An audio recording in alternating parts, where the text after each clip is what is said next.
Hello, my name is Marcus and welcome to Tabletop Reviews, where today I'm having a look at Happy Little Dinosaurs, the exclusive edition. Because obviously I gotta have the exclusive edition. Not a game from Unstable Games. Let's just skip all the faff and get to the table. Alright, let's set up Happy Little Dinosaurs here. Get out the box. The rule book out the way.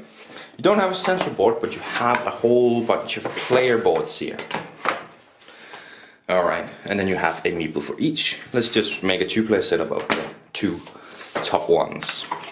We'll talk a little bit about the other ones because it does have a little bit of asymmetry to it. A little bit. Anyways, you flip it over like this.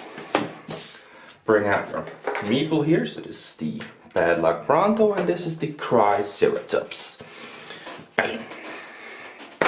Alright. Then let's bring out the two most important decks. The only two decks.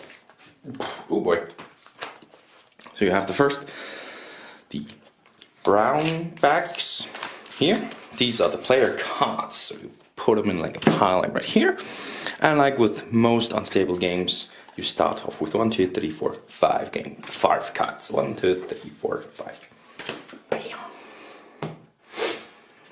Alright, and then you bring out these ones. These are called disaster cards. So get them shuffled real quick. Whoa, no, that I just bent one of my cards. Oh god. Put it in the middle, let it down. Oh my god, I bent one of my cards. Anyways, you place it here and flip over the top. Disaster. Alright. Now the disasters, let's quickly talk about it, does add something. As you can see on the Bad Luck Bronto, this is a green one. So the Bad Luck Bronto gets +1 or -1 on reds. The Triceratops gets -1 on greens and +1 on blues. Then you have the Nervous Rex that gets +1 on reds, -1 on blues. The Stegosaurus gets +1 on meteors. I'll make sure to show you a meteor in just a second. And then you have the two here, the Raging Raptor and the Pterodactyl.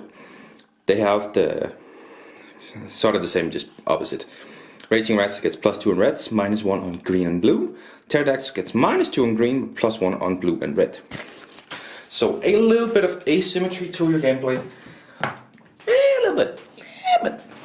Anyways, again, certainly sort of only consists of two phases. First, you choose a card to play, a number card to play. So this one, not in play right now. So you have these cards right here. They have a base value here, but some of them might have an ability. These don't, but this one does have an ability. So choose one to play, and let's just do it simple. You play it face down. Your opponent, just make sure that he chooses a point cards. Well, actually, let's do this one. Does the same. Then at the same time, you reveal. Oh no, your opponent has an 8, and we only have a 7. But now in the real phase, you would quickly ask, does anyone have some cards they want to play? And this is where the exclamation point cards come into play. This one is good. Play this card during scoring, add 2 points to any player's score this round, and you can kind of play it like this. To say, I'm adding 2 points to my score. And now I'm on a 9, you're on an 8. But this one guy also had one. Let's just quickly see. Okay, this is interesting. Play this card. If you would add a disaster card to a disaster area this round, collect 5 points. So that's pretty decent. So you'll play this one down. Because you are going to collect the disaster. Anyways, once everybody has played the scoring cards and their extra cards they can play during scoring, there are some of them, these exclamation cards, that say that you should not, actually this one shouldn't be played right now.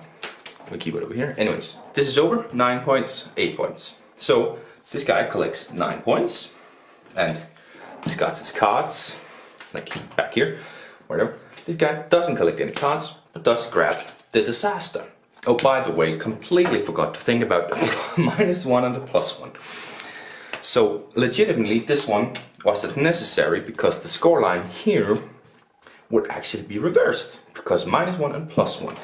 I always forget, I'm so sorry. Anyways, so the guy doesn't choose to do anything, none of them can do anything. This guy collects 8 points because it's +1. This guy doesn't collect any points, but does collect disaster. But then of course he has this fancy little one. If you collect the disaster, collect 5 points. So he gets 5 points. And then you draw back up to 5 cards on your hand. This would mean 1 to me and 2 to this guy. And then you play again until someone loses. It's another green. Anyways, the way of losing is by collecting disasters. 3 of the same color, all 3 different colors, yes. So, you have also red cards, and let's just quickly get a blue card out. That's meteor and blue cards. And then you have meteors. This is a large meteor. There's also a, hold on 1 second. Okay, all the meteors are on the bottom. There's also, come on, where is one? The fuck? No. What the hell? Where the hell are all the smaller meteors? There it is. Alright. Anyways. Meteors right here. As I said, the one, the stego got +1 for meteors. So specifically there's a meteors coming in. So what these do is, this one has green and red, this one has green, red and blue because it's a large, this is a mini. And what they do is they are that color. So if you have, for example over here, this guy has 2 greens, this guy over here has a blue and the red. If either of them grab the meteor, they are done for. Because he would then have effectively 3 greens, he would effectively have 1 of each color. So either of them will lose. Of course this one would mean that only he loses because it's only green. Over here he would just have 2 reds. No wait, fuck, no. He would also lose because he then would have blue, red and green. Sorry. Yes. And that's the game. There's of course ways to mitigate it. There's some cards that mean that you take the disaster and put it at the bottom of the deck, you know, bottom. But basically, that's how you lose. How you win is of course the win symbol on top. Get 50 points and you win. Most likely somebody's going to collect 3 disasters before that, but it's a fun little game. Anyways, let's get to my opinions on the game. And back from the table we are. So, the gameplay of this. Well, it's another very simple card playing game. Sort of hand management, I guess. But in the end, it's just kind of hoping for something good on your hand, utilizing the powers on the right times, right? Saving that +2 until it's really important. And of course remembering to keep out of those catastrophes. In the end, that game where you have the cards and secretly choose one and then flip it over at the same time. It's sort of like Wrong Party where you go 5 and then you flip one over at a time. Very interesting, and then you immediately go through the scoring phase where everything might change through cards being thrown around, these exclamation point cards, and of course with an expansion there's even more to do. So it's a very simple gameplay, not a lot to worry about, just kind of making sure you don't get 3 of the same, 3 different, saving them up to the right point. The game will usually, more often than not, end with someone getting 3 disaster cards and losing because of that, rather than somebody winning it with 50 points. We have played it until somebody wins with 50 points, but more often than not, you lose rather than you win. Or at least if you choose to end it there. You can also just say, oh, we're going to play until there's a winner. That depends on the group, of course. But not a lot to mention for gameplay here, you know. You choose the cards and then you reveal the cards and then you can add to the cards. It's another simple card playing game from Unstable Games. Always just a simple card playing game. So the components in this one is great. Again, you have cards which are always just a good quality card from Unstable Games. I really do like their cards. This time you have individual player boards which are nice. They I like how they half fold to show that artwork on the left, both as an identifier to know which one am I taking, but also just a fun little artwork on the side with, you know, the Triceratops and the terrified Rex, or whatever it is, a nervous Rex I think it is.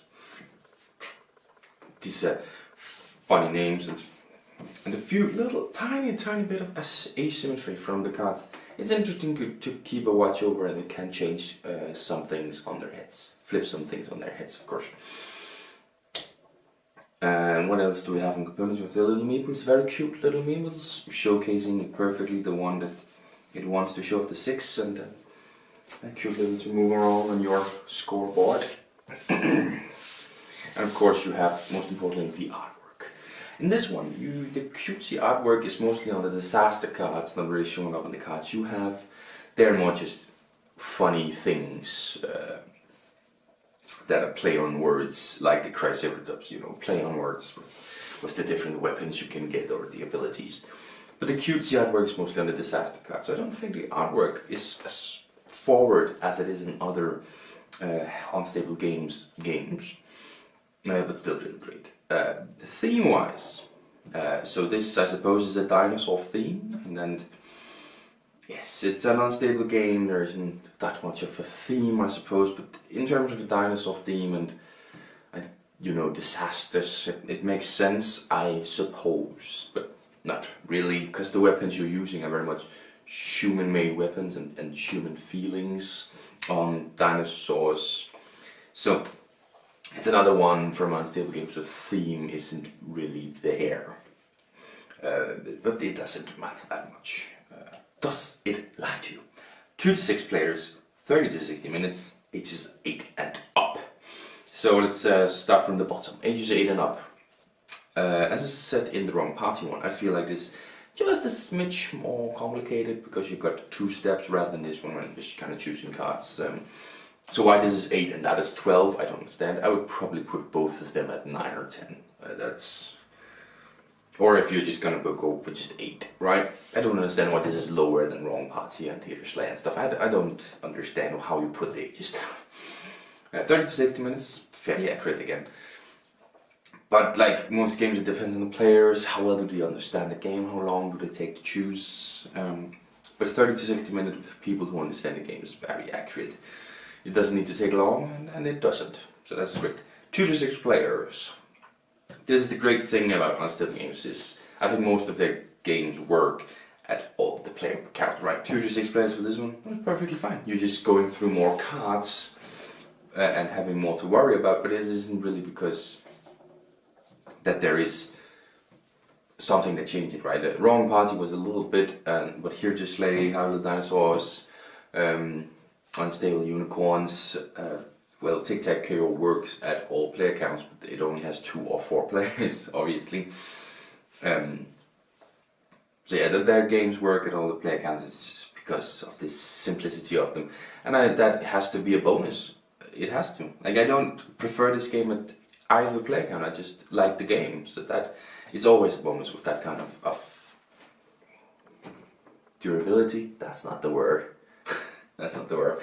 So, what is the final score for this game? Well, I'm going to give it just beneath a really great game. It's going to be an 8 out of 10 for me, Happy Dinosaurs.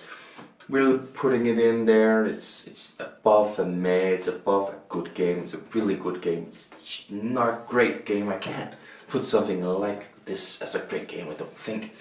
Because it is so simple, there isn't something to build upon and create opinion on. But simplicity is great in itself when you do it really well, and unstable games do simplistic fun games really well, and an 8 out of 10 is definitely deserved for such a really good game like Happy Little Dinosaurs. So I am obviously keeping it. Unstable Games is one of those where I'm just keeping all the games from them. I have everything coming, and I'm going to have everything. A great game from Unstable Games, and that is another episode of Tabletop Tabletop Reviews done. Thank you so much for watching. Until next time. Bye.